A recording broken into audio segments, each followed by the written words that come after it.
ഞാൻ doctor Khaleel Shamraz, medical doctor, psychologist, preventive cardiology trainer. Ramadan മാസം കടന്നു വരികയാണ്, അല്ലെങ്കിൽ റമദാൻ മാസം വരുമ്പം ഈ ഒരു സമയത്ത് ഫാസ്റ്റിംഗ് എടുക്കുന്നതിനെക്കുറിച്ച് പലർക്കും ആശങ്കയുണ്ട്. പലർക്കും പല അഭിപ്രായങ്ങളുണ്ട്. അതുകൊണ്ട് അവരെ ടാർഗറ്റ് ചെയ്തുകൊണ്ട് എങ്ങനെ ഹെൽത്തി ആയിട്ടുള്ളൊരു ഫാസ്റ്റിംഗ് എന്നതിനെക്കുറിച്ച് പറയാനാണ് ഈ ഒരു കോഴ്സ് നമ്മൾ ഉപയോഗിക്കുന്നത്. ജനറൽ പബ്ലിക്കിന്, ഒരുപാട് ക്രോണിക്കായിട്ട് രോഗമുള്ളവർക്ക്, അവരെ പരിചരിക്കുന്നവർക്ക്, അതുപോലെ തന്നെ ഹെൽത്ത് കെയർ പ്രൊഫഷണൽസ് എല്ലാവർക്കും ഉപകാരപ്പെടുന്ന, പിന്നെ അതുപോലെ ഇമാമുകൾ, പ്രാസംഗികർ, ഇവർക്കൊക്കെ ഉപകാരപ്പെടുന്ന രീതിയിലാണ് ഈ കോഴ്സ് ഞാൻ അസംബിൾ ചെയ്തത്. എന്തെങ്കിലും സംശയങ്ങളൊക്കെ ഉണ്ടെങ്കിൽ നിങ്ങൾ അതിൻ്റെ അടിയിൽ പറഞ്ഞറിയിക്കുകയാണെങ്കിൽ നമുക്ക് ഈ കോഴ്സ് കൂടുതൽ അപ്ഡേറ്റ് ചെയ്ത് മുന്നോട്ട് കൊണ്ടുവരാവുന്നതാണ്. ഈ ഒരു കോഴ്സിൻ്റെ മോഡ്യൂൾ 1 നമ്മളിപ്പോൾ ഉള്ളത്. ഓക്കെ, നമുക്ക് റമദാനിൻ്റെയും ആരോഗ്യത്തിൻ്റെ ചില ഫൗണ്ടേഷൻസും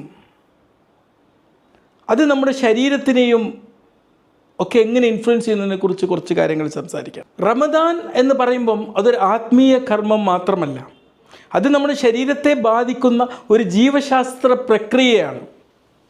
നോമ്പ് ആരംഭിക്കുമ്പോൾ ശരീരം ആദ്യം സംഭരിച്ച് വെച്ച പഞ്ചസാരയാണ് ഉപയോഗപ്പെടുത്തുന്നത്. പിന്നീട് കൊഴുപ്പിൻ്റെ ദഹനത്തിലൂടെ ആണ് കൊഴുപ്പാണ് പിന്നെ അതിനെ കത്തിയിരിക്കുന്നത്. ഇത് ആരോഗ്യമുള്ളവർക്ക് സാധാരണമായി നടക്കുന്നൊരു സംഭവമാണ്. എന്നാൽ രോഗമുള്ളവർക്ക് ചിലപ്പം ഇത് അപകടകരമായേക്കാം. ഇസ്ലാം ഒരിക്കലും ശരീരനാശം ആഗ്രഹിക്കുന്നില്ല, അതിനുവേണ്ടി കമ്പൽ ചെയ്യുന്നില്ല.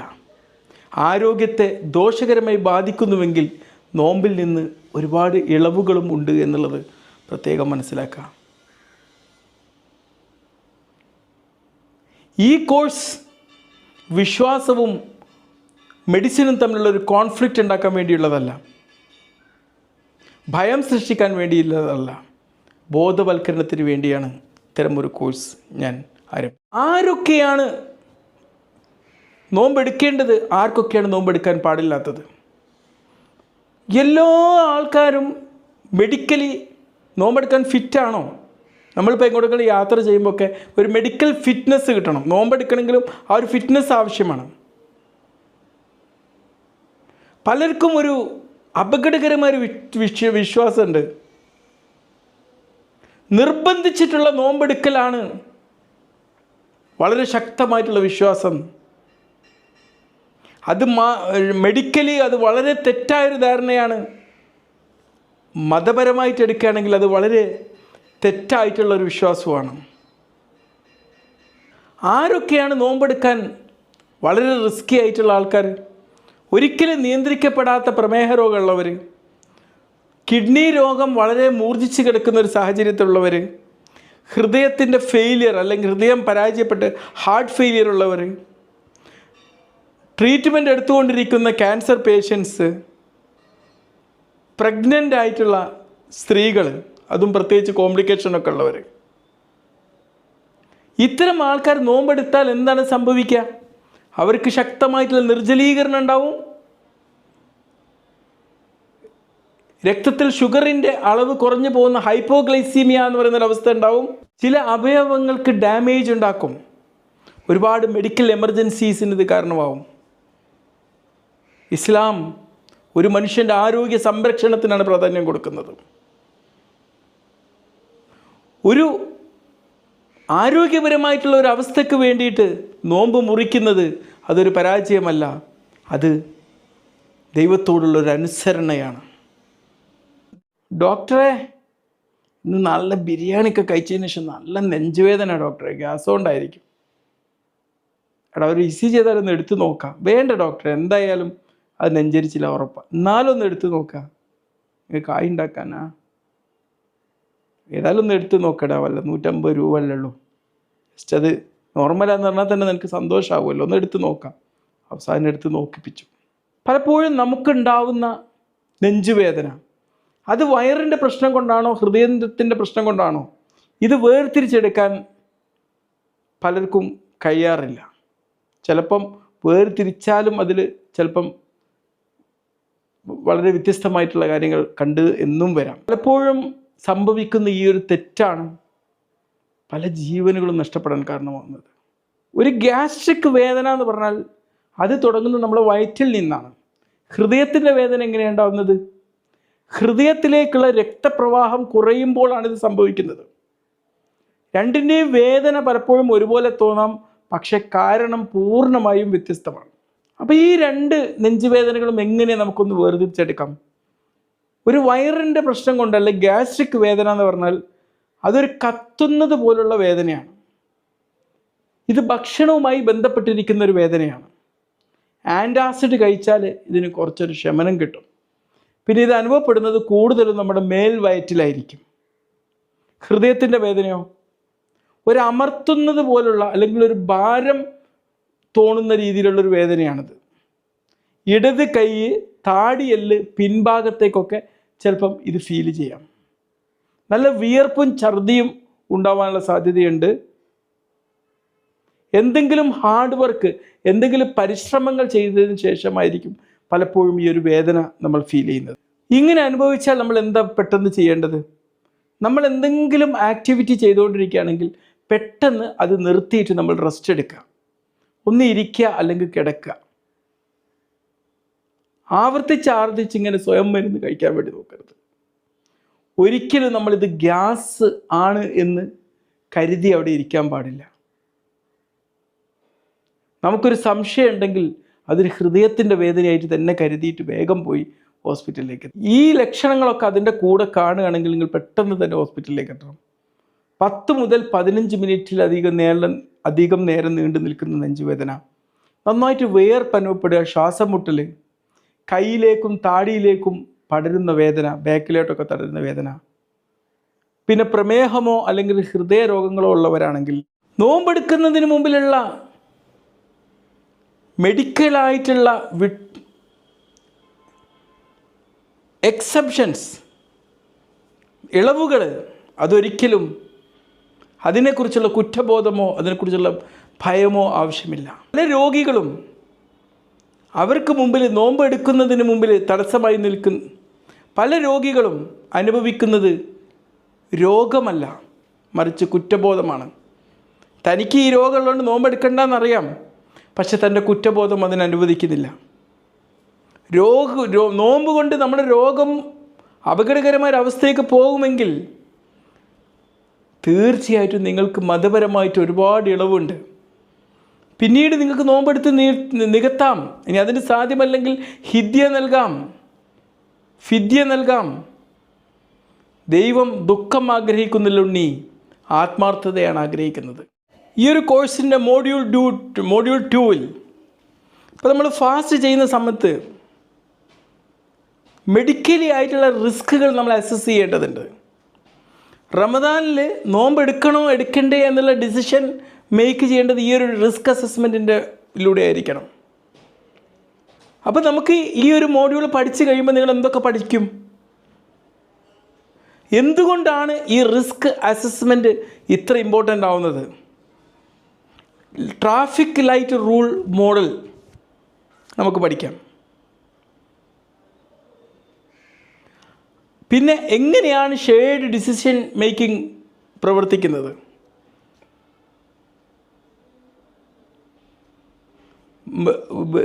ഒരു നോമ്പെടുക്കുന്നത് ബ്രേക്ക് ചെയ്യുന്നതിനുള്ളാകുന്ന ഡേഞ്ചർ സൈൻസ് എന്തൊക്കെയാണ്?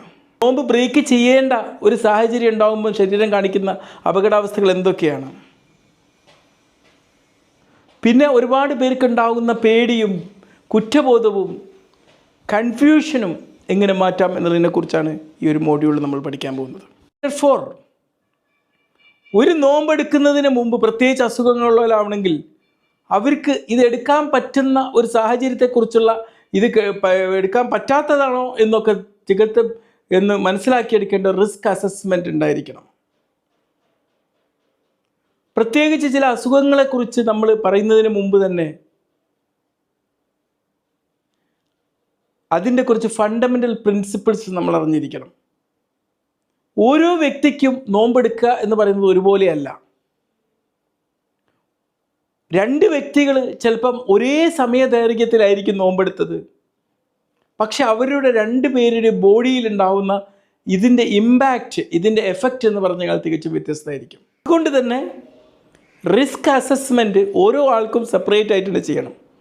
കാരണം ഓരോരുത്തരുടെയും ബോഡി വ്യത്യസ്തമാണ്. ഓരോ വ്യക്തിക്കും ഒരേ അസുഖം തന്നെ വ്യത്യസ്ത രീതിയിലായിരിക്കും അവർ പ്രതികരിക്കുന്നത്. മെഡിസിൻ തന്നെ ഓരോ വ്യക്തികളിലും വ്യത്യസ്ത രീതിയിലായിരിക്കും പ്രതികരിക്കുന്നത്. അതുകൊണ്ട് റിസ്ക് കണക്കാക്കാതെ എങ്ങനെ നോമ്പെടുക്കുന്നത് നമ്മുടെ ഈമാൻ അല്ലെങ്കിൽ വിശ്വാസം വർദ്ധിപ്പിക്കില്ല, പക്ഷേ അപകടങ്ങൾ വർദ്ധിപ്പിക്കുന്നുള്ളതാണ്.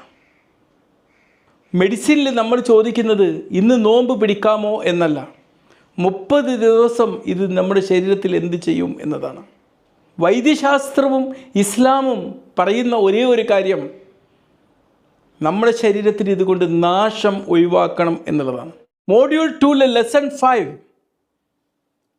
നോമ്പ് ആർക്കൊക്കെ എടുക്കാം, എടുക്കാതിരിക്കാൻ, നിർബന്ധമായി നോമ്പ് എടുക്കാൻ പാടില്ലാത്ത ആൾക്കാർ ആരൊക്കെയാണെന്ന് അറിയാൻ വേണ്ടിയിട്ടുള്ള ഒരു ട്രാഫിക് ലൈറ്റ് റിസ്ക് മോഡലാണിത്. അപ്പം നമുക്ക് ഈ ഒരു അവസ്ഥയിൽ ആർക്കൊക്കെ നോമ്പെടുക്കാമെന്നതിനെ കുറിച്ച് വളരെ സിമ്പിളായിട്ട് എക്സ്പ്ലെയിൻ ചെയ്യാൻ പറ്റുന്നൊരു കാര്യമാണ്. അപ്പോൾ നമ്മൾ ട്രാഫിക് ലൈറ്റിലെ സൈൻ കാണാറുണ്ടല്ലോ, ഗ്രീൻ സൈൻ വെച്ചാൽ നമ്മൾ വണ്ടി മുന്നോട്ട് പോകാൻ ഓർഡർ ചെയ്യും. അപ്പോൾ ഈ ലോ റിസ്ക് ഉള്ള ആൾക്കാർ അവർക്കാണ് ഗ്രീൻ സൈൻ. അവർക്ക് സേഫായിട്ട് ഈ റമദാൻ മാസത്തിലൊക്കെ നോമ്പെടുക്കാം. ബ്ലഡ് പ്രഷർ നന്നായിട്ട് കൺട്രോൾ ചെയ്യപ്പെട്ട ബ്ലഡ് പ്രഷറുള്ള ആൾക്കാർ, പിന്നെ പല അസുഖങ്ങളും വളരെ മൈൽഡാണ്, സ്റ്റേബിൾ ആയിട്ടുള്ളൊരു കണ്ടീഷനിലാണ്. ഈ അടുത്ത കാലത്തൊന്നും ഹോസ്പിറ്റലൈസ് ചെയ്യപ്പെട്ടിട്ടില്ല. പക്ഷേ ഇതിന് ഗ്രീൻ സിഗ്നൽ ഉണ്ടെങ്കിലും അവർക്ക് നോമ്പെടുക്കാത്ത മറ്റൊരു സമയങ്ങളിൽ അവർക്ക് എന്ത് ചെയ്യണം, നന്നായിട്ട് ജലാംശം നിലനിർത്തണം. അവർ കഴിക്കുന്ന മെഡിക്കേഷൻസ് ആ ടൈം നോമ്പ് നമ്മൾ ഭക്ഷണം കഴിക്കുന്ന ഡ്യൂറേഷനിൽ അഡ്ജസ്റ്റ് ചെയ്ത് നോമ്പ് കഴിക്കേണ്ടതുണ്ട്. അടുത്തത് യെല്ലോ സിഗ്നലാണ്, മഞ്ഞ കളർ. അവർക്ക് മോഡറേറ്റ് ഒരു റിസ്ക് ഉള്ള ആൾക്കാരാണ്. മറ്റവർക്ക് വളരെ കുറഞ്ഞ റിസ്കേ ഉള്ളൂ, ഇത് മോഡറേറ്റ് ആണ്. മോഡറേറ്റ് എന്ന് പറഞ്ഞാൽ ചിലവർക്ക് നോമ്പെടുക്കാം, ചിലപ്പോൾ നോമ്പെടുക്കാതിരിക്കാം. അത് ഏത് തരം രോഗികളാണ്? അവർ കുറച്ച് മുന്നറിയിപ്പോട് കൂടി നോമ്പെടുക്കണം. പ്രമേഹം കൺട്രോൾ ചെയ്യപ്പെട്ട പ്രമേഹമുള്ളവർ, ഹൃദ്രോഗങ്ങളുണ്ട് പക്ഷെ അത് സ്റ്റേബിളായിട്ട് പോവുകയാണ്. പിന്നെ കിഡ്നി രോഗമുണ്ട് പക്ഷെ ചെറിയൊരു രീതിയിലൊക്കെ ഉള്ളൂ, അധികമൊന്നുമില്ല. പക്ഷേ ഇത്തരം ആൾക്കാർക്ക് നോമ്പെടുക്കുമ്പം ഒരു ഡോക്ടറുടെ സൂപ്പർവിഷൻ, ഒരു നോട്ടം ആവശ്യമാണ്. റെഗുലറായിട്ട് ഇവർക്ക് എങ്ങനെയാണ് അസുഖം ഊർജിക്കുന്നുണ്ടോ എന്നുള്ളതിനെക്കുറിച്ചുള്ള ഒരു മോണിറ്ററിങ് വേണം. ഇത്തരം ആൾക്കാർ നോമ്പെടുക്കുകയാണെങ്കിൽ തന്നെ അവർക്ക് എപ്പോഴാണ് നോമ്പ് ബ്രേക്ക് ചെയ്യേണ്ടതിനെ കുറിച്ചുള്ളൊരു ക്ലിയർ ഇൻസ്ട്രക്ഷൻ കൊടുത്തിരിക്കണം, ഒരു നിർദ്ദേശം കൊടുത്തിരിക്കണം. അടുത്തത് ചുവന്ന സിഗ്നലാണ്. ഇത് ഉയർന്ന അപകട സാധ്യതയുള്ള ആൾക്കാരാണ്. അവർക്ക് നോമ്പെടുക്കാൻ അപകടമാണ്, അവർ നോമ്പ് ഒഴിവാക്കണം. നിയന്ത്രണമില്ലാത്ത പ്രമേഹമുള്ള ആൾക്കാർ, ഗുരുതരമായിട്ടുള്ള വൃക്കരോഗമുള്ളവർ, ഹൃദയത്തിന് ഒരുപാട് പ്രശ്നങ്ങളുള്ളവർ, ക്യാൻസർ രോഗികൾ, ചികിത്സയിലുള്ള ക്യാൻസർ രോഗികൾ.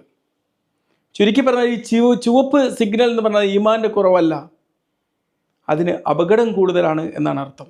ഈ ചുവപ്പ് സിഗ്നലിലുള്ള ആൾക്കാർ നോമ്പെടുത്താൽ എന്താ പ്രശ്നം? അവർക്ക് ചിലപ്പം ഹോസ്പിറ്റലൈസ് ചെയ്യപ്പെടാം.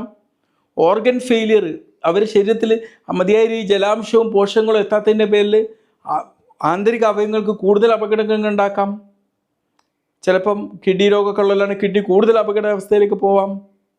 പിന്നെ ജീവിതത്തിൽ ഒരുപാട് അപകടമായ സാധ്യതകളിലേക്ക് ഇത് കൺവേർട്ട് ചെയ്യപ്പെടാനുള്ള സാധ്യതയുണ്ട്. മോഡ്യൂൾ 2 ലെസൺ 6 ഒരു ഷെയർഡ് ഡിസിഷൻ മേക്കിംഗ് ആണ് ഒരു ഡോക്ടറും പേഷ്യൻറ്റും തമ്മിൽ ഉണ്ടാവേണ്ടത്. ഒരിക്കലും നോമ്പ് കാലത്ത് നോമ്പെടുക്കുന്നതിനെ കുറിച്ച് ഒരു വൺ സൈഡ് ആയിട്ടുള്ള ഒരു തീരുമാനമല്ല ഉണ്ടാവുന്നത്. ഡോക്ടർ അങ്ങോട്ട് മൊത്തത്തിൽ അങ്ങോട്ട് തീരുമാനിക്കുക, പേഷ്യൻ്റ് വൈകാരികമായിട്ട് അങ്ങോട്ട് തീരുമാനിക്കുക, അതല്ല ഉണ്ടാവേണ്ടത്. ഏറ്റവും നല്ലൊരു തീരുമാനം എന്ന് പറഞ്ഞാൽ രണ്ടു കൂട്ടരും ചേർന്നെടുക്കുന്ന ഒരു തീരുമാനം. ഇതിനർത്ഥം എന്താണ്? ഇന്ന രോഗമുള്ളവർക്ക് ഇന്ന അവസ്ഥയുള്ള നിങ്ങൾക്കുണ്ട്, അതുകൊണ്ട് നിങ്ങൾക്ക് നോമ്പെടുക്കാൻ റിസ്ക് ഉണ്ട് എന്നുള്ളത് ഡോക്ടർ യഥാർത്ഥ രീതിയിൽ അവിടെ എക്സ്പ്ലെയിൻ ചെയ്ത് കൊടുക്കുന്നു. പേഷ്യൻ്റ് അവർ നല്ല വിശ്വാസമുള്ള ഒരാളാണ്, എൻ്റെ വിശ്വാസത്തെയും ജീവിതശൈലിയെക്കുറിച്ചൊക്കെയുള്ള ആശങ്കകൾ ഡോക്ടറോട് പങ്കുവെക്കുന്നു. എന്നിട്ട് രണ്ടുപേരും ഒരു സേഫ് ആയിട്ടുള്ള ഒരു പ്ലാനിൽ അഗ്രി ചെയ്യപ്പെടുന്നു.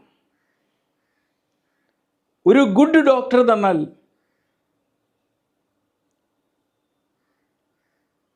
ഇത്തരം രോഗങ്ങളും അസുഖങ്ങളും റിസ്ക്കൊക്കെ ഉള്ളവരോട് നീ നിർബന്ധമായിട്ട് നോമ്പെടുക്കുക എന്ന് ഫോഴ്സ് ചെയ്യുന്ന ആളാവില്ല. ഒരു നല്ലൊരു രോഗി എന്ന് പറഞ്ഞു കഴിഞ്ഞാൽ തൻ്റെ ലക്ഷണങ്ങളൊക്കെ മറച്ചു വെക്കുന്ന ആളുമാവില്ല. വിശ്വാസ്യത അത് ജീവിതത്തെ രക്ഷപ്പെടുത്തും. വിശ്വാസത്തിൻ്റെ നോമ്പിനെതിരെ ഒരു ഡോക്ടർ അഡ്വൈസ് ചെയ്യുകയാണെങ്കിൽ അതൊരു വിശ്വാസത്തിനെതിരെയുള്ള അറ്റാക്കായിട്ട് കാണാൻ പാടില്ല. ആരോഗ്യ സംരക്ഷണത്തിന് വേണ്ടിയിട്ടുള്ള ഒരു പ്രവർത്തനം മാത്രമായിട്ടേ കാണാൻ പാടുള്ളൂ. This is the lesson 7 Module 2. When fasting must be broken, what are the danger signs? Breaking the fast is mandatory when danger appears. Danger signs include dizziness and fainting, severe weakness, confusion, chest pain, breathlessness, low or very high blood sugar.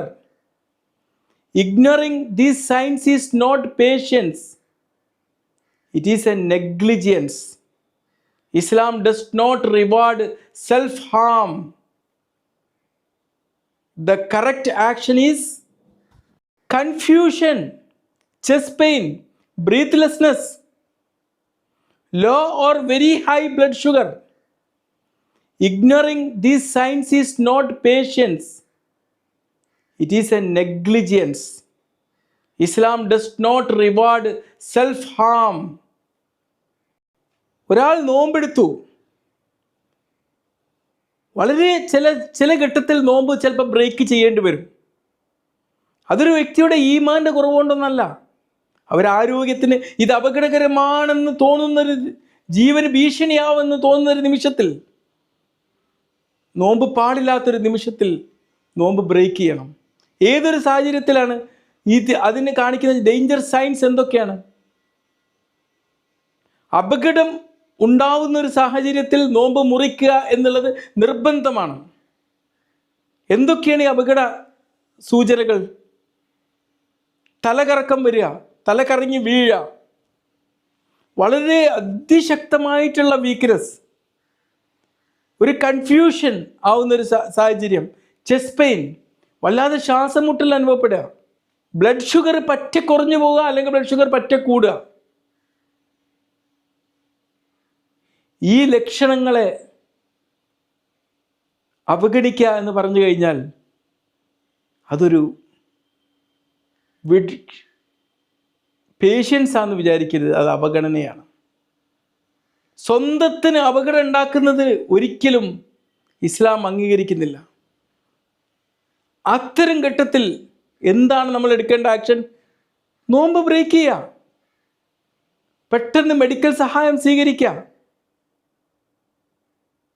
Health, ആരോഗ്യം എന്ന് പറഞ്ഞു കഴിഞ്ഞാൽ അത് വിട്ടുവീഴ്ച ചെയ്യാൻ പാടില്ലാത്തൊരു കാര്യമാണ്.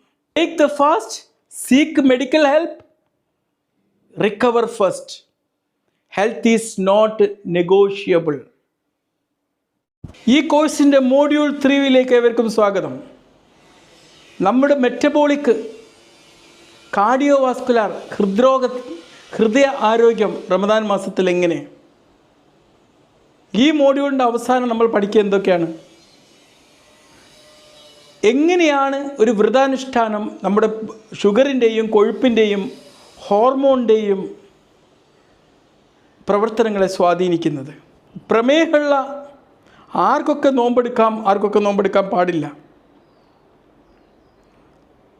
എങ്ങനെ, ഏതൊക്കെ സമയത്ത് എങ്ങനെ നമുക്ക് മെഡിസിൻസ് കഴിക്കുന്നത് അഡ്ജസ്റ്റ് ചെയ്യാം?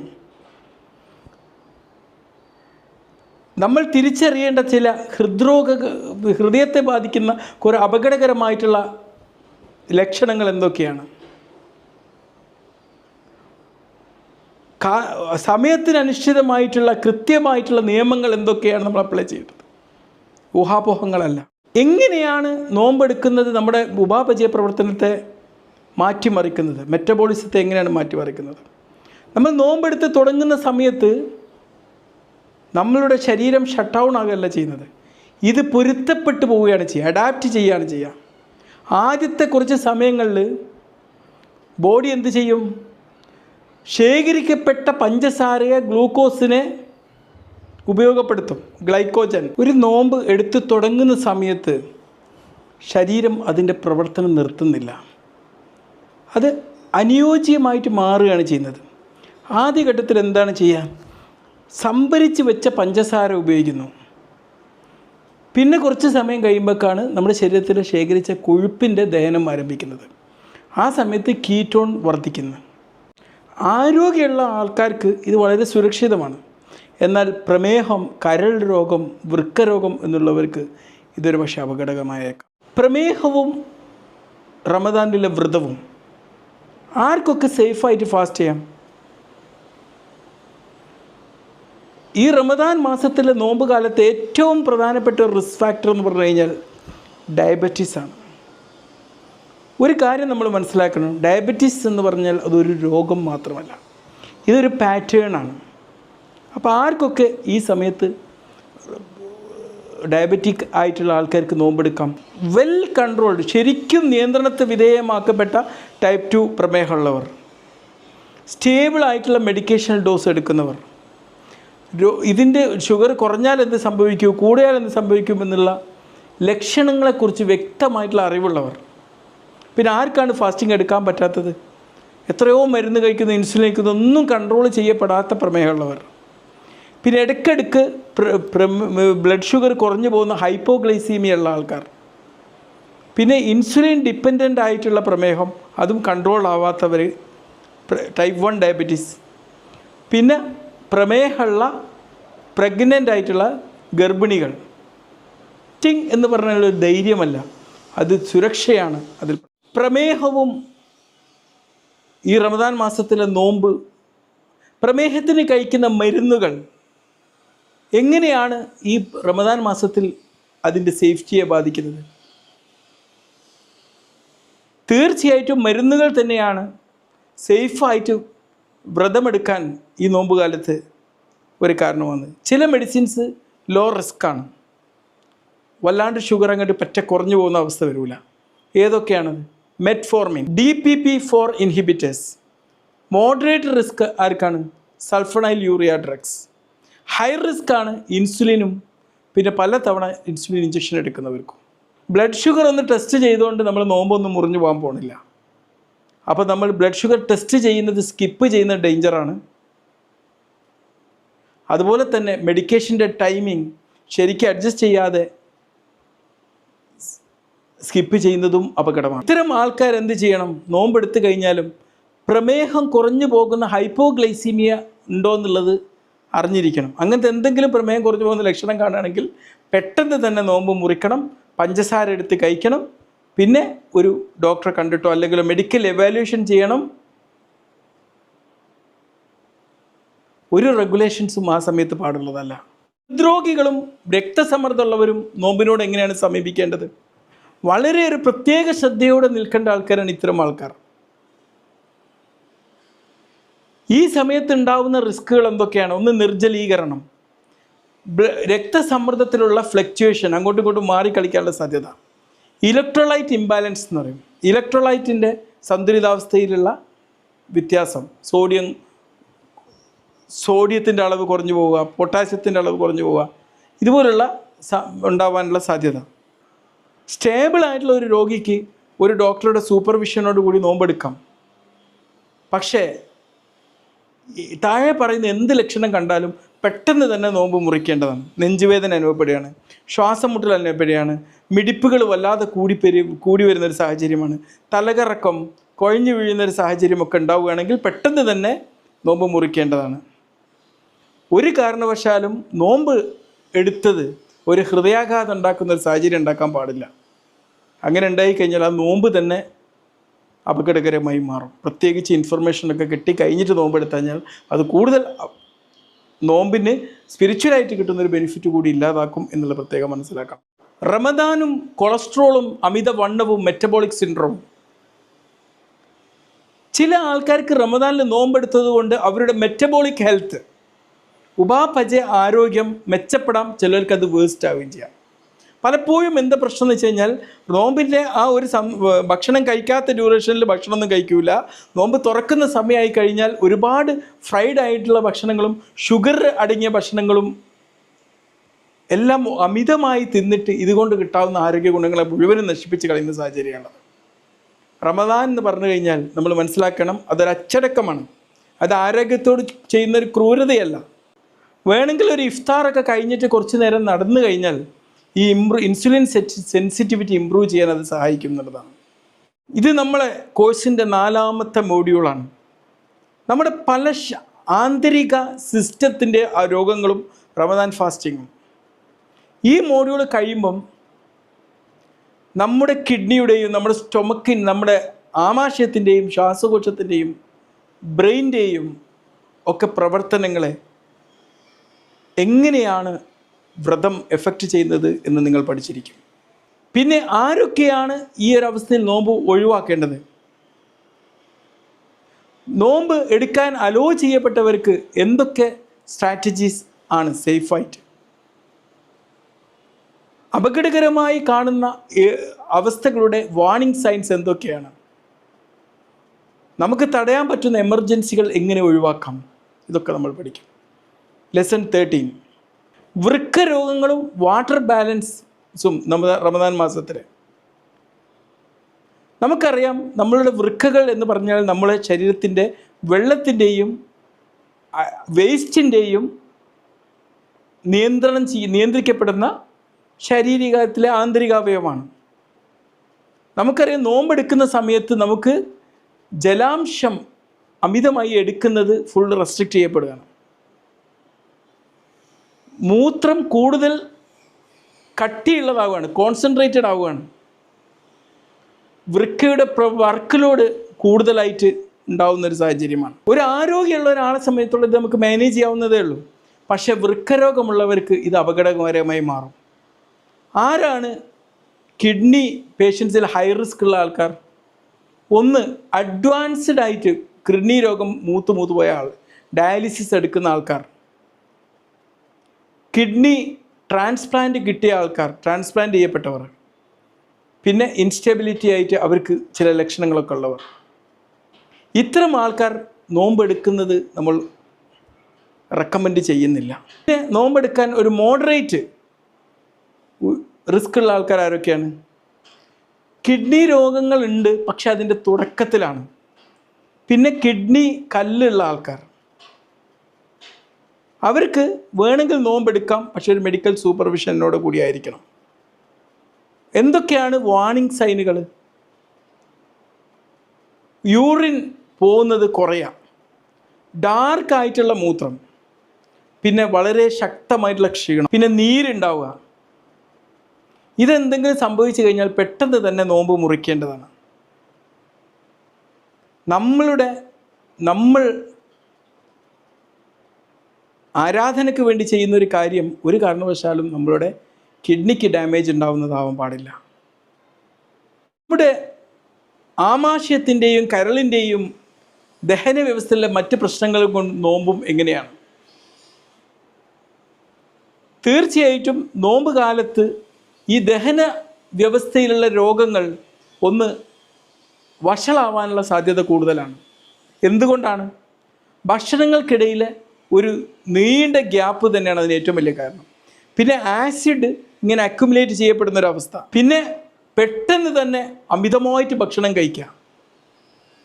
എന്തൊക്കെ കണ്ടീഷൻസാണ് ഈ സമയത്ത് എഫക്റ്റ് ചെയ്യപ്പെടുന്നത്? ഒന്ന്, ആസിഡ് റിഫ്ലക്സ്, നെഞ്ചരിച്ചിൽ, ഗ്യാസ്ട്രൈറ്റിസ്, പെപ്റ്റിക് അൾസർ, പുണ്ണ്, ഫാറ്റി ലിവർ ഡിസീസ്. എന്താണ് നമ്മൾ ഈ സമയത്ത് നമ്മൾ അനുസരിക്കേണ്ട സേഫ് പ്രാക്ടീസ്? ഒരു കാരണവശാലും പുലർച്ചക്കത്തെ സൂറ് ഭക്ഷണം സ്കിപ്പ് ചെയ്യാൻ പാടില്ല.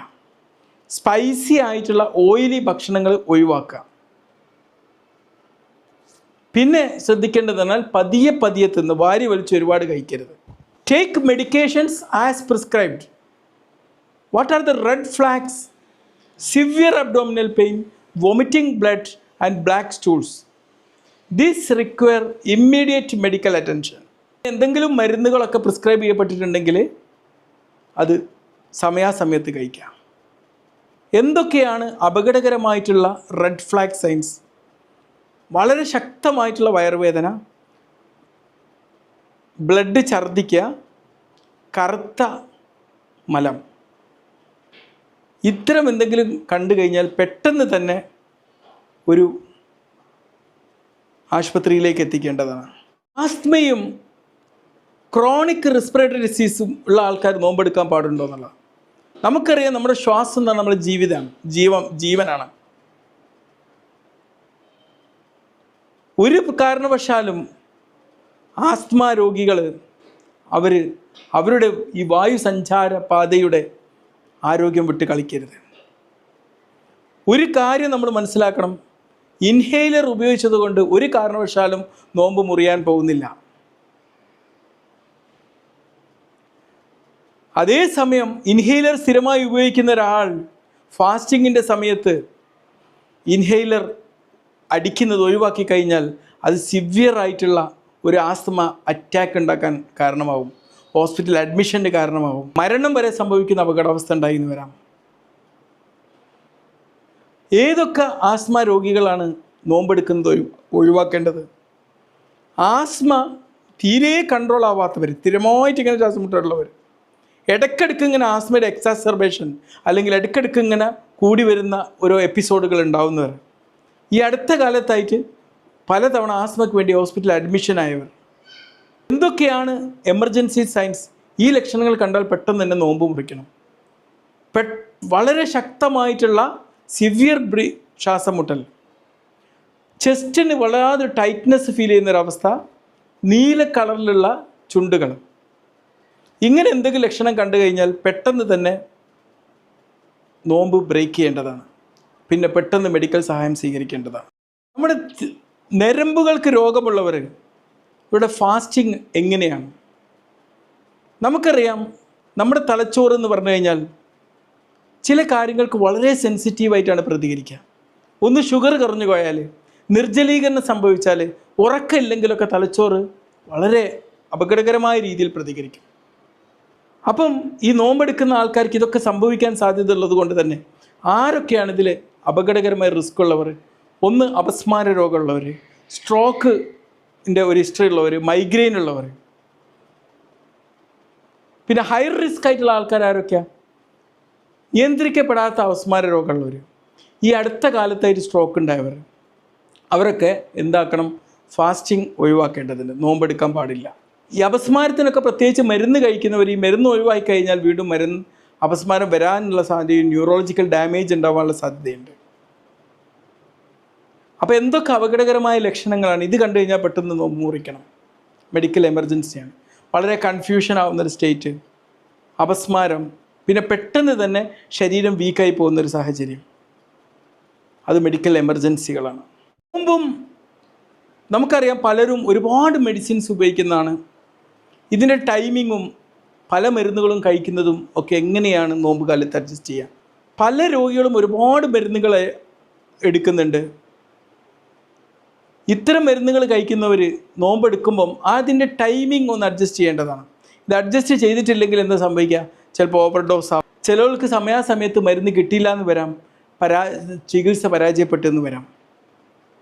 അതുകൊണ്ട് പറയാനുള്ള റൂൾ എന്താണ്? ഒരു കാരണവശാലും നിങ്ങൾ സ്വയം നോമ്പിൻ്റെ സമയത്ത് മെഡിസിൻസ് നിർത്തരുത്, നിങ്ങൾ സ്വയം അഡ്ജസ്റ്റ് ചെയ്യരുത്. ഒരു കാരണവശാലും ഇത് ഡബിൾ ഡോസ് എടുക്കരുത്. ഒരു ഡോക്ടറുടെ ഗൈഡൻസോട് കൂടി ആ ടൈം അഡ്ജസ്റ്റ് ചെയ്യേണ്ടതാണ്. മെഡിക്കേഷൻ സേഫ്റ്റി എന്ന് പറയുന്നത് നോമ്പിനേക്കാളും പ്രധാനപ്പെട്ടതാണ് എന്ന് മനസ്സിലാക്കുക. ഷെഡ്യൂൾ 6 ഇപ്പോൾ നമ്മളുള്ളത് അല്ലേ? ജോലി, നമ്മുടെ രോഗപ്രതിരോധ സംവിധാനം, പിന്നെ ഒരുപാട് മെഡിക്കൽ പ്രൊസീജിയേഴ്സ്, ഇതൊക്കെ എങ്ങനെയാണ് ഈ റമദാൻ മാസത്തിൽ കണ്ടക്ട് ചെയ്യേണ്ടത്? ഈ ഒരു മോഡ്യൂൾ പഠിച്ചു കഴിയുമ്പോൾ നമ്മൾ പഠിക്കുക എന്തൊക്കെയാണ്? നമ്മളുടെ ഫിസിക്കൽ വർക്ക്, നമ്മളുടെ അധ്വാനിച്ചുള്ള ജോലികൾ എങ്ങനെയാണ് നമ്മുടെ നോമ്പെടുക്കുന്നതിൻ്റെ സേഫ്റ്റിയെ ബാധിക്കുന്നത്? എങ്ങനെയാണ് ഒരു നോമ്പെടുക്കുന്നത് കൊണ്ട് നമ്മുടെ രോഗപ്രതിരോധ സംവിധാനത്തെയും ഇൻഫെക്ഷനെയൊക്കെ എഫക്റ്റ് ചെയ്യുന്നത്? പിന്നെ വാക്സിന്, ഇഞ്ചക്ഷന്, പ്രൊസീജിയേഴ്സ്, ഇതൊക്കെ എങ്ങനെയാണ് ഈ ഒരു നോമ്പുമായിട്ട് ബന്ധപ്പെട്ട് കിടക്കുന്നത്? ഇപ്പോൾ ഒരു നോമ്പെടുക്കുന്നത്, ഇപ്പോൾ നമ്മളെപ്പോലൊക്കെ ഉള്ളവർ കുത്തിയിരുന്ന് ജോലി ചെയ്യുന്നവരാണ്. ചില ആൾക്കാർക്ക് ഇപ്പം നമുക്ക് മരങ്ങളൊക്കെ ഇങ്ങനെ ട്രാൻസ്ഫർ ചെയ്യുന്ന ആൾക്കാരുണ്ട്. അവർക്കും നമ്മളൊക്കെ ചെയ്യുന്ന ജോലിയാണെങ്കിലും ഈ 2 ജോലിയിലും നോമ്പ് ബാധിക്കുന്ന 2 രീതിയിലാണ്. ഇപ്പോൾ ഓഫീസ് വർക്ക്, അധ്യാപകർ, ഡോക്ടർമാർ, ലൈറ്റ് ഡ്യൂട്ടി ഒക്കെ എടുക്കുന്നവർ, അവർക്കൊക്കെ ഒരു ഫാസ്റ്റിംഗ് എടുക്കുക എന്ന് പറഞ്ഞാൽ വലിയ ബുദ്ധിമുട്ടുള്ള കാര്യമല്ല. പക്ഷേ ഇപ്പം നിർമ്മാണ തൊഴിലാളികൾ, കർഷകർ, ഫാക്ടറി വർക്ക് ചെയ്യുന്നവർ, പിന്നെ ഓവർ ചൂടത്ത് വല്ലാതെ വർക്ക് ചെയ്യുന്നവർ, അവർക്കൊക്കെ ഒരുപാട് മെഡിക്കൽ റിസ്ക് കൊണ്ടുണ്ടെന്നുള്ളതാണ്. ഇത്തരം ജോലി ചെയ്യുന്ന ആൾക്കാർക്ക് ഉണ്ടാകുന്ന അപകട സാധ്യതകൾ എന്തൊക്കെയാണ്? ഒന്നാമത്തേത് നിർജ്ജലീകരണമാണ്. പിന്നെ ചൂട് വല്ലാതെ കൂടിയിട്ടുണ്ടാകുന്ന ബുദ്ധിമുട്ടുകളാണ്. പിന്നെ ബ്ലഡ് പ്രഷർ കുറഞ്ഞു പോവുക, തല കറങ്ങി വീഴുക. തീർച്ചയായിട്ടും ഇസ്ലാം ഒരു ജോലിയുടെ കഠിനാധ്വാനത്തെ അംഗീകരിക്കുന്നൊരു റിലീജിയനാണ്. ഒരു മനുഷ്യൻ്റെ ജീവൻ്റെ സേഫ്റ്റിയെ നോമ്പ് ഭീഷണിയാകുകയാണെങ്കിൽ തീർച്ചയായിട്ടും ആ നോമ്പ് മുറിക്കേണ്ടതാണ്. ഒരിക്കലും നോട്ട് വിടാമല്ലോ. ഒരു ജോലി ചെയ്ത് കുഴഞ്ഞു വീണ് നമ്മളങ്ങനെ വലിയ ഭക്തി കാണിക്കേണ്ട കാര്യമൊന്നുമില്ല. ഇതിന് വ്യക്തമായിട്ടുള്ളൊരു പ്ലാനിങ് ആണ് വേണ്ടത്. പലപ്പോഴും നോമ്പ് കാലത്ത് ഞാൻ കണ്ടിട്ടുണ്ട് പലരും വർക്ക് ചെയ്യുന്ന ടൈമൊക്കെ ഒന്ന് അഡ്ജസ്റ്റ് ചെയ്യാറുണ്ട്. അപ്പോൾ വർക്ക് ടൈം ഒന്ന് അഡ്ജസ്റ്റ് ചെയ്യുക. പിന്നെ ശക്തമായിട്ട് ചൂട് അനുഭവിക്കുന്ന സമയത്ത് റെസ്റ്റ് എടുക്കുക. ഇഫ്താർ കഴിഞ്ഞിട്ട് യഥാർത്ഥ രീതിയിൽ നമ്മൾ എന്ത് ചെയ്യുക? നന്നായിട്ട് ജലാംശം കുടിക്കുക. തീർച്ചയായിട്ടും ഭക്തി ഒരു മനുഷ്യൻ്റെ കൊളാപ്സ് ആയി വീഴുന്നത് ആവശ്യപ്പെടുന്നില്ല. പ്രതിരോധ സംവിധാനവും അണുബാധകളും റമദാൻ. ഇന്ന് നാട്ടിൽ നമുക്കിടയിൽ വല്ലാത്തൊരു മിഥ്യാധാരണയുണ്ട്. നോമ്പെടുത്തു കഴിഞ്ഞാൽ നമ്മുടെ പ്രതിരോധ ശക്തി വീക്കായി പോകും എന്നുള്ളത്. ഒരു കാരണവശാലും നോമ്പെടുത്തുകൊണ്ട് വീക്കാവില്ല. പക്ഷേ ആ എടുക്കുന്ന നോമ്പ് വളരെ പ്രോപ്പറായിട്ട് എടുത്തതായിരിക്കണം. എന്തൊക്കെയാണ് നമ്മൾ ഇമ്മ്യൂണിറ്റി വീക്കൻ ചെയ്യുക? തീർച്ചയായിട്ടും നോമ്പ് കൊണ്ടുണ്ടാവാൻ സാധ്യതയുള്ള ഡീഹൈഡ്രേഷൻ, നിർജ്ജലീകരണം, പിന്നെ യഥാർത്ഥത്തിൽ ശരിയായ രീതിയിൽ ഒരു ഉറക്കം കിട്ടാത്തൊരു സാഹചര്യം, പിന്നെ പോഷകാഹാരത്തിൻ്റെ കുറവ്, മാനസിക സമ്മർദ്ദങ്ങൾ. തീർച്ചയായിട്ടും തൻ്റെ രോഗപ്രതിരോധ സംവിധാനം വളരെ വീക്കായിട്ടുള്ള, ഇടയ്ക്കിടെ ഇൻഫെക്ഷൻസും അണുബാധകളൊക്കെ വന്നുകൊണ്ടിരിക്കുന്ന ക്രോണിക് ആയിട്ടുള്ള രോഗങ്ങളുള്ള ആൾക്കാർ കുറച്ചൊന്ന് കെയർഫുൾ ആവണം ഈ നോമ്പെടുക്കുമ്പോൾ. ഈ ഒരു സമയത്ത് പാലിക്കേണ്ട കുറച്ച് സേഫ്റ്റി റൂൾസ് എന്താണ്? ഇഫ്താറും പുലർച്ചക്കത്തെ ഭക്ഷണം നല്ല ബാലൻസ്ഡ് ആയിട്ടുള്ളതായിരിക്കണം. അല്ലാണ്ട് നമ്മുടെ ശരീരത്തിൽ നീർവീക്കുണ്ടാക്കുന്ന പൊരിച്ച കരികളും മറ്റും മറുത്തും മാത്രമായിട്ടാണ് കഴിച്ചു പോകരുത്. പിന്നെ യഥാർത്ഥ രീതിയിൽ ശരിയായ രീതിയിൽ ഉറങ്ങി എന്നുള്ളത് ഉറപ്പാക്കുക. പിന്നെ എപ്പോഴും നല്ല ഹാൻഡ് ഹൈജീൻ, കൈകളൊക്കെ വൃത്തിയാക്കി സൂക്ഷിക്കുക. എടുക്കുന്ന നോമ്പ് കൊണ്ട് നമ്മുടെ ശരീരത്തിൽ അണുബാധകളോ രോഗം മാറാനുള്ള സമയമോ വൈകുകയാണെങ്കിൽ തീർച്ചയായിട്ടും ആ നോമ്പ് മുറിക്കേണ്ടതാണ്. ആരോഗ്യപരമായിട്ടുള്ള വീണ്ടെടുക്കൽ എന്ന് പറഞ്ഞാൽ അത് ഭക്തിയുടെ ഒരു ഭാഗമാണ്. വാക്സിൻ എടുത്താലോ ഇഞ്ചക്ഷൻ എടുത്താലോ ഡ്രിപ്പ് ഇട്ടാലോ നോമ്പ് മുറിയുമോ? തീർച്ചയായിട്ടും വാക്സിനേഷനും ഇഞ്ചക്ഷൻസും ഒരു കാരണവശാലും നമ്മളെ നോമ്പ് മുറിക്കൂല. വാക്സിന്, ഇൻസുലിൻ ഇഞ്ചക്ഷന്, ആൻറ്റിബയോട്ടിക് ഇഞ്ചക്ഷന്, പെയിൻ ഇഞ്ചക്ഷന്, ഇതൊന്നും എടുത്താൽ നോമ്പ് മുറിയില്ല. എന്തുകൊണ്ടാണ്? കാരണം അത് നമുക്കൊരു പോഷക വസ്തു സപ്ലൈ ചെയ്യുന്നില്ല. ഒരു വൈറ്റമിനോ മിനറലോ ഒന്നും സപ്ലൈ ചെയ്യുന്നില്ല. പക്ഷേ നമ്മളിപ്പം ക്ഷീണത്തിന് വേണ്ടി ഒരു IV ഫ്ലൂയിഡ് എടുക്കുക, ഒരു ഗ്ലൂക്കോസ് കയറ്റി തരി, അതിലേക്ക് വൈറ്റമിനൊക്കെ ആഡ് ചെയ്തിട്ട് കയറ്റുക, തീർച്ചയായിട്ടും നോമ്പ് മുറിയും. ഇപ്പോൾ ഗ്ലൂക്കോസ് ഡ്രിപ്പ് ഇടുകയാണ്, തീർച്ചയായിട്ടും നോമ്പ് മുറിയും. പാരൻ്റൽ ഫീഡിങ് ചെയ്യാൻ നോമ്പ് മുറിയും. ഒരു വല്ലാണ്ട് ക്ഷീണം വന്ന് ഡ്രിപ്പ് ഇടേണ്ട ഒരു സാഹചര്യം വന്നു കഴിഞ്ഞാൽ തീർച്ചയായിട്ടും ഒരു കുറ്റബോധവും ഇല്ലാതെ അപ്പം തന്നെ നോമ്പ് മുറിക്കുക. നമ്മുടെ ജീവൻ സംരക്ഷിക്കുന്നത് ഫാസ്റ്റിങ്ങിനേക്കാളും ഈമാനുള്ള കാര്യമാണ്. പല്ലാകെ കേടാണല്ലോ, എനിക്ക് നോമ്പുണ്ട്, നോമ്പ് മുറിഞ്ഞു പോവുമോ? തീർച്ചയായിട്ടും പല്ലിൻ്റെയും തൊലിയുടെയും ഒക്കെ ആയിട്ട് മൈനർ ആയിട്ടുള്ള സർജിക്കൽ പ്രൊസീജിയർ എടുത്താൽ നോമ്പ് മുറിയുമോ എന്നുള്ള.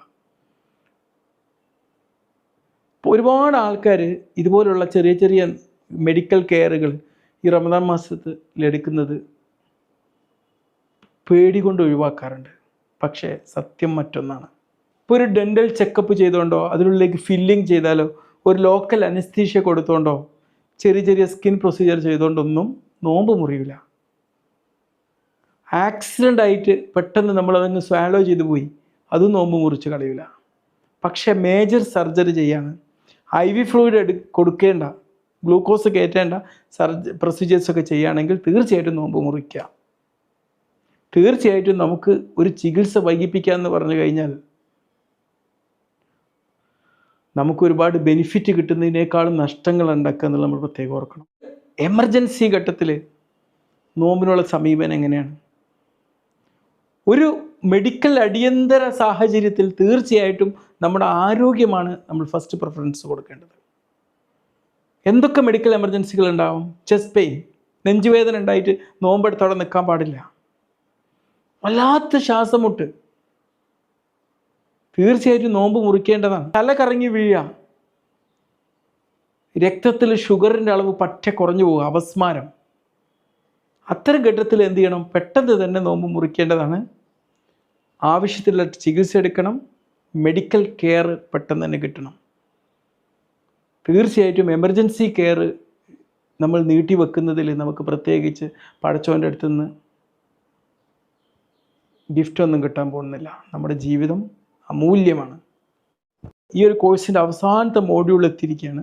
അപ്പോൾ നോമ്പ് കാലത്ത് നമ്മൾ എടുക്കേണ്ട പ്രിപ്പറേഷൻ എന്തൊക്കെയാണ്, നമ്മൾ ഡെയിലി സേഫ്റ്റി എന്തൊക്കെയാണ് ചെയ്യേണ്ടത്,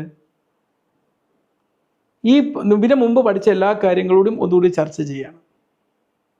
ഓക്കെ, ഗെറ്റ് റെഡി. അപ്പം നോമ്പ് തുടങ്ങുമ്പം അതിന് മുമ്പ് പല രോഗങ്ങളും ഉള്ള ആൾക്കാരായിരിക്കും നോമ്പിലേക്ക് പ്രവേശിക്കുന്നത്. അപ്പോൾ അതിന് മുമ്പായിട്ട് തന്നെ പ്രീ റമദാൻ നമ്മളിപ്പോൾ വീടുകളൊക്കെ ഇങ്ങനെ വൃത്തിയാക്കി വെക്കും നോമ്പിൻ്റെ മുമ്പ്. അതുപോലെ നമ്മളുടെ ആരോഗ്യം ഒന്ന് പ്രിപ്പയർഡ് ആക്കി വെക്കണം, ഒരു സ്മാർട്ടായിട്ട്. തീർച്ചയായിട്ടും ഒരു സേഫായിട്ടുള്ള റമദാൻ എന്ന് പറഞ്ഞു കഴിഞ്ഞാൽ അത് റമദാൻ തുടങ്ങുന്നതിന് മുമ്പേ തുടങ്ങും എന്നുള്ളതാണ്. നമുക്ക് എന്തെങ്കിലും ക്രോണിക്കായിട്ട് ഒരിക്കലും വിട്ടുമാറാത്ത അസുഖങ്ങളുണ്ടെങ്കിൽ ഈ ഒരു പ്രിപ്പറേഷൻ എന്ന് പറഞ്ഞു കഴിഞ്ഞാൽ അത് നിർബന്ധമായിട്ട് ചെയ്യേണ്ട കാര്യമാണ്. ചിലവർക്ക് ചെയ്യാം, ചിലവർക്ക് ചെയ്യേണ്ട എന്നുള്ളതല്ല, നിർബന്ധമായിട്ട് ചെയ്തിരിക്കണം. അപ്പോൾ എന്തൊക്കെയാണ് നോമ്പിൻ്റെ മുമ്പായിട്ട് ചെയ്യേണ്ട കാര്യങ്ങൾ? ഒരു ഡോക്ടറുമായിട്ട് നിങ്ങളിപ്പോൾ പല രോഗങ്ങൾക്കും മരുന്ന് കഴിക്കുന്നുണ്ടാവും. ഡയബറ്റീസിനോ പ്രഷറിനോ അല്ലെങ്കിൽ അറ്റാക്കൊക്കെ ഉണ്ടായവരാണ്, ഇതിനൊക്കെ മരുന്ന് കഴിക്കുന്നുണ്ടാവും. ഇത് ഡോക്ടറുമായിട്ടൊന്ന് റിവ്യൂ ചെയ്യണം. ഡോക്ടറെ, ഞാനിപ്പോൾ എനിക്ക് നോമ്പ് കാലത്തേക്ക് പ്രവേശിക്കുകയാണ്, എന്തൊക്കെയാണ് ഞാൻ ശ്രദ്ധിക്കേണ്ടത്, എപ്പോഴൊക്കെ എങ്ങനെയൊക്കെയാണ് ഭക്ഷണം കഴിക്കേണ്ടത് എന്നുള്ളത് നമ്മളൊന്ന് ചർച്ച ചെയ്യണം. പിന്നെ നോമ്പെടുക്കാൻ പറ്റിയതാണോ, എനിക്ക് ഇടയ്ക്കിടയ്ക്കൊക്കെ നോമ്പെടുക്കാൻ പറ്റിയതാണോ, അല്ല തീരെ എടുക്കാൻ പറ്റാത്തതാണോ? നമ്മൾ നേരത്തെ കോഴ്സിൽ പറഞ്ഞിട്ടുണ്ടല്ലോ, ഗ്രീൻ, യെല്ലോ, റെഡ്. അപ്പം ആ ഒരു ഇതിൽ നമ്മൾ ഏത് ഗണത്തിലാണ് പെട്ടത് എന്നുള്ളത് നമ്മളിന്ന് ഡോക്ടറെ അടുത്ത് നിന്ന് തിട്ടപ്പെടുത്തിയെടുക്കണം. പിന്നെ മരുന്നിൻ്റെ ടൈം എങ്ങനെയാണ് അഡ്ജസ്റ്റ് ചെയ്യേണ്ടത്, അതും പ്രത്യേകം. പിന്നെ ന്യൂട്രീഷൻ പ്ലാനിങ്, തീർച്ചയായിട്ടും നമുക്ക് ആവശ്യമുള്ള പോഷകസമ്പന്നമായ ഭക്ഷണങ്ങൾ ആ ഭക്ഷണം കഴിക്കേണ്ട ഡ്യൂറേഷനിൽ നമുക്ക് കിട്ടേണ്ടതുണ്ട്. അതിനെക്കുറിച്ചുള്ളൊരു പ്ലാനിങ് ഉണ്ടായിരിക്കണം. പിന്നെ ജലാംശം എങ്ങനെ, രാവിലെ നോമ്പ് നോൽക്കുന്ന സമയത്ത് നമുക്ക് വെള്ളം കുടിക്കാൻ പറ്റില്ലല്ലോ, അപ്പോൾ ആ ഒരു വെള്ളത്തിൻ്റെ കുറവ് നികത്താൻ വേണ്ടി ഏതൊക്കെ രീതിയിലാണ് ജലാംശം ഉള്ളിൽ എത്തേണ്ടത്.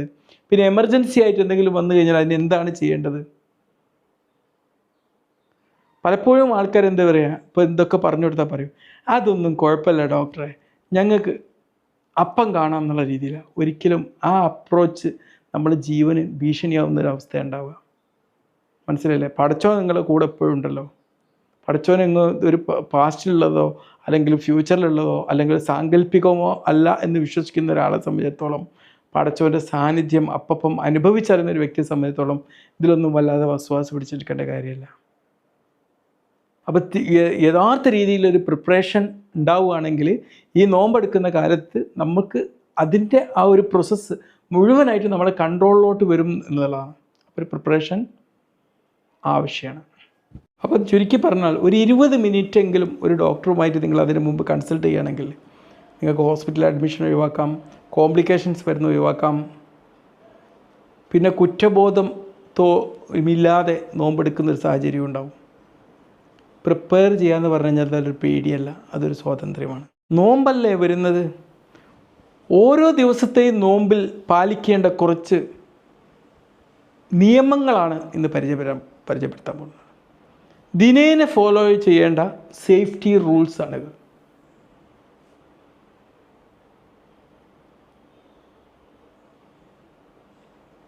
അപ്പോൾ ചുരുക്കി പറഞ്ഞാൽ വളരെ സിമ്പിളായിട്ട് 5 നിയമങ്ങളാണ് ഞാൻ പറഞ്ഞത്. ഒരു കാരണവശാലും ഇതിൽ ഒരു വിട്ടുവീഴ്ച ഉണ്ടാവാൻ പാടില്ല. ഒന്നാമത്തെ കാര്യം, റൂൾ നമ്പർ 1, ഒരു കാരണവശാലും സുഹൂർ മിസ് ചെയ്യാൻ പാടില്ല.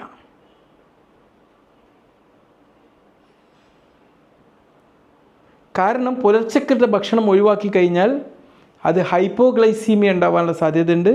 നിർജ്ജലീകരണം, ഹൈപ്പോഗ്ലൈസീമിയ എന്ന് പറഞ്ഞാൽ രക്തത്തിൽ ഷുഗറിൻ്റെ അളവ് പറ്റ കുറഞ്ഞു പോകുന്നൊരു സാഹചര്യം. ഡീഹൈഡ്രേഷൻ അല്ലെങ്കിൽ നിർജ്ജലീകരണം, നമ്മുടെ ശരീരത്തിൽ ജലം വറ്റിപ്പോകുന്നൊരവസ്ഥ ചിന്തിച്ചു നോക്ക്, അതുണ്ടാവാനുള്ള സാധ്യതയുണ്ട്. പിന്നെ ശരീരം വീക്കാവും. റൂൾ നമ്പർ 2,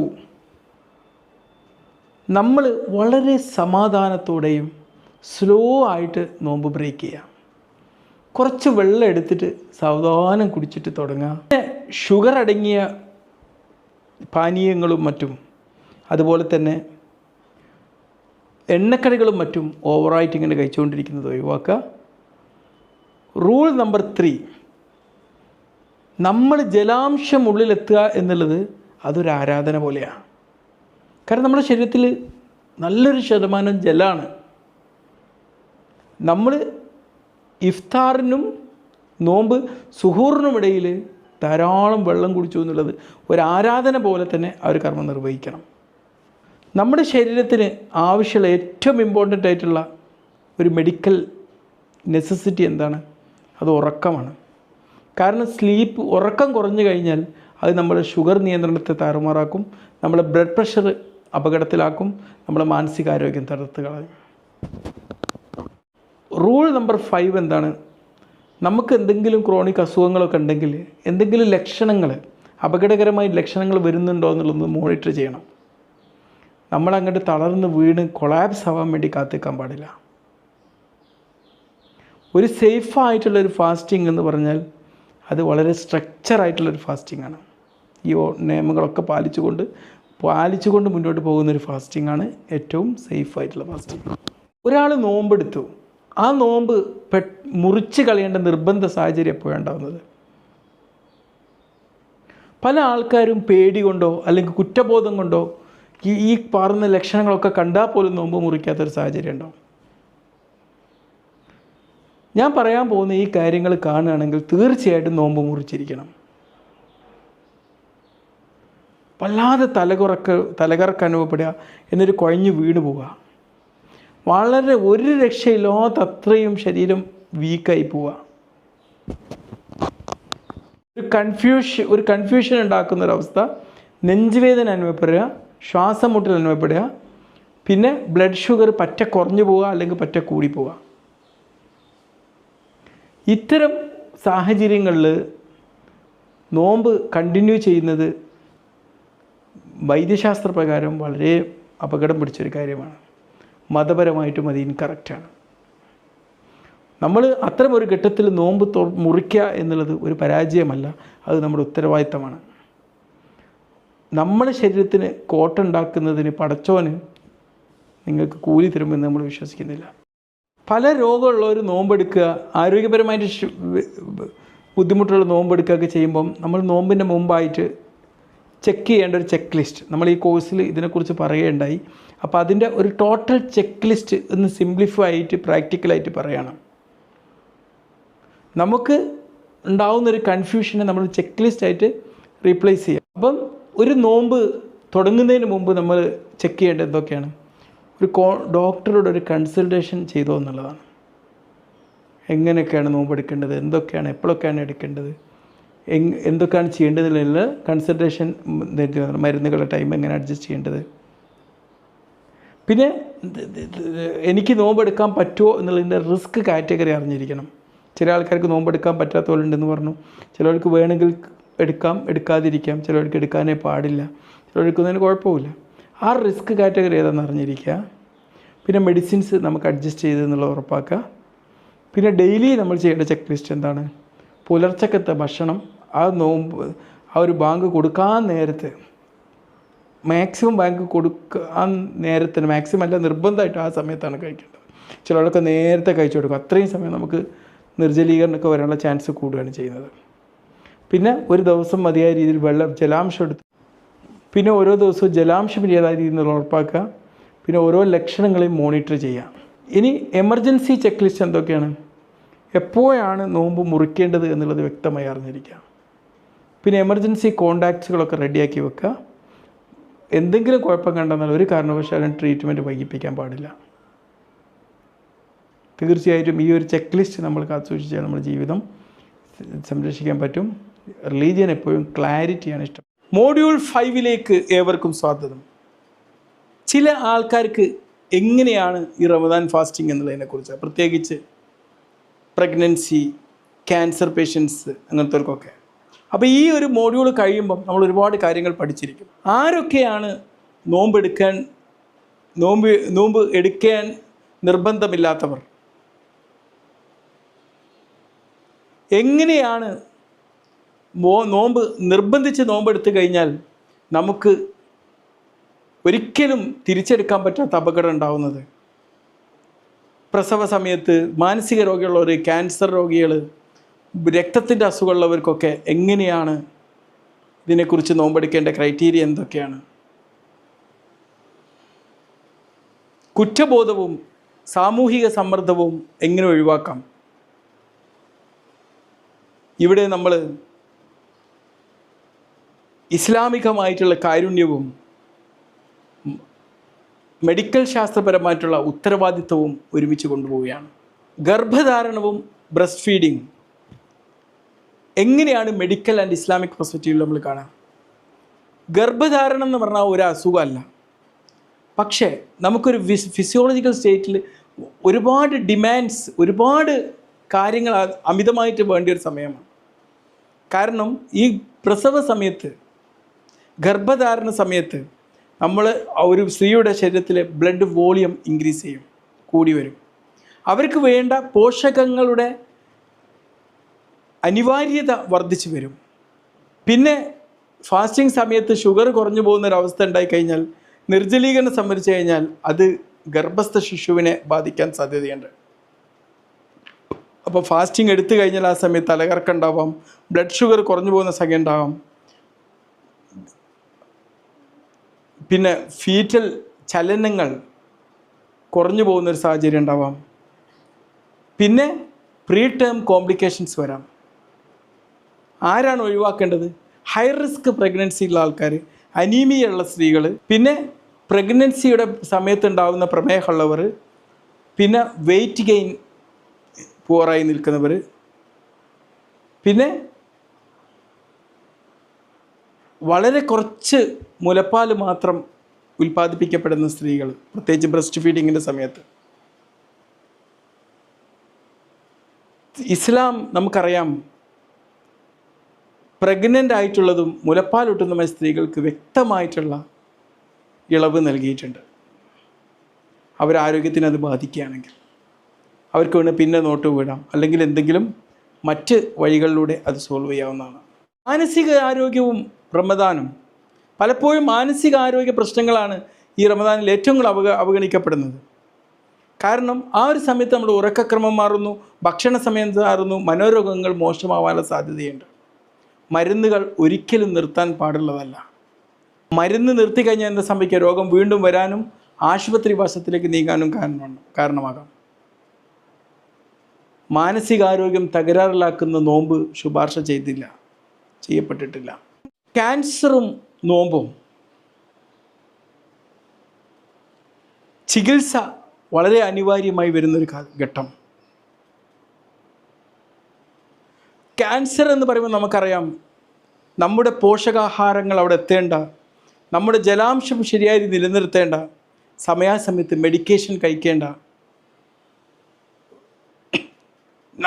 നമ്മുടെ ജീവൻ്റെ നിലനിൽപ്പിന് വളരെ ക്രിട്ടിക്കലായിട്ടുള്ള ഒരു സാഹചര്യമാണ്. കീമോതെറാപ്പി, റേഡിയോതെറാപ്പി, ഇമ്മ്യൂണോതെറാപ്പി തുടങ്ങിയ ചികിത്സാരീതികൾ എടുക്കുന്ന രോഗികൾ ഒരു കാരണവശാലും ഓങ്കോളജിസ്റ്റിൻ്റെ അടുത്ത് നിന്ന് യഥാർത്ഥ ഒരു ക്ലിയറൻസ് കിട്ടാതെ നോമ്പെടുക്കാൻ പാടില്ല. ഫാസ്റ്റിംഗ് ഇത്തരം രോഗികൾ എടുത്തു കഴിഞ്ഞാൽ എന്തായിരിക്കും? വളരെ ശക്തമായിട്ടുള്ള വീക്ക്നെസ് ഉണ്ടാവാം, മറ്റ് അണുബാധകൾ വരാനുള്ള സാധ്യത കൂടിയെന്ന് വരാം, ചികിത്സ പരാജയം സംഭവിച്ചതെന്ന് വരാം. ഇസ്ലാം എപ്പോഴും മുൻഗണന നൽകുന്നത് എന്തിനു വേണ്ടിയാണ്? തൻ്റെ ജീവിതത്തെ സംരക്ഷിക്കുന്നതിലാണ്. നമ്മുടെ ശരീരത്തിന് ഒരു അപകടം ഉണ്ടാക്കുന്നത് കൊണ്ട് ഒരു സ്പിരിച്വൽ റിവാർഡും അതിലൂടെ കിട്ടില്ല എന്നുള്ളത് നമ്മൾ മനസ്സിലാക്കണം. ശക്തമായിട്ടുള്ള അനീമിയയും മറ്റ് രക്തരോഗങ്ങളും ഉള്ളൊരു നോമ്പെടുക്കാൻ പാടുണ്ടോ? നമുക്കറിയാം, രക്തസംബന്ധമായ രോഗമുള്ള ആൾക്കാർക്ക് നമ്മുടെ കോശങ്ങളിലേക്ക് യഥാർത്ഥ രീതിയിൽ ഓക്സിജൻ ഡെലിവർ ചെയ്യുന്നത് കുറവായിരിക്കും. ഏതൊക്കെ conditions? Severe anaemia, thalassaemia, sickle cell രോഗം, പിന്നെ കുറേ ബ്ലീഡിങ് രോഗങ്ങളുള്ളവർ, ബ്ലീഡിങ് ഡിസോർഡേഴ്സ് ഉള്ളവർ. ഇവർ ഫാസ്റ്റിംഗ് എടുത്താൽ എന്തായിരിക്കും സംഭവിക്കുക? ക്ഷീണം കൂടും, തലകറക്കം വരാം, ശരീരത്തിലെ ആന്തരിക അവയവങ്ങളിലേക്ക് സ്ട്രെസ്സ് കൂടുതൽ ഉണ്ടാവാം. അതുകൊണ്ട് ഒരു കാരണവശാലും നല്ല ശക്തമായിട്ടുള്ള അനീമിയ ഉള്ളവർ ഒരു കാരണവശാലും ഒരു ഡോക്ടറുടെ ഉപദേശപ്രകാരമല്ലാതെ നോമ്പെടുക്കാൻ പാടില്ല. 22-ാം അധ്യായത്തിലേക്ക് ഏവർക്കും സ്വാഗതം. പലപ്പോഴും നോമ്പെടുക്കാൻ ഒരുപാട് റെസ്ട്രിക്ഷൻസ് ഉണ്ടെങ്കിലും, നോമ്പെടുക്കാൻ പാടില്ലെങ്കിലും, പലപ്പോഴും സാമൂഹികവും ആയിട്ടുള്ള സമ്മർദ്ദം കാരണം ചിലർ നോമ്പെടുക്കാറുണ്ട്. ഈ സമ്മർദ്ദം രോഗത്തെ മറച്ചു വെക്കാൻ, ചികിത്സ വൈകിപ്പിക്കാനൊക്കെ കാരണമാകുന്നു എന്നുള്ളതാണ്. ഇസ്ലാം ആരോഗ്യത്തെക്കാൾ പൊതുചിത്രത്തിന് പ്രാധാന്യം നൽകുന്നില്ല. കുറ്റബോധം ഒഴിവാക്കുക, അതാണ് കാരുണ്യം. നോമ്പെടുക്കാൻ പാടില്ലെങ്കിൽ നോമ്പെടുക്കേണ്ട ആവശ്യമില്ല.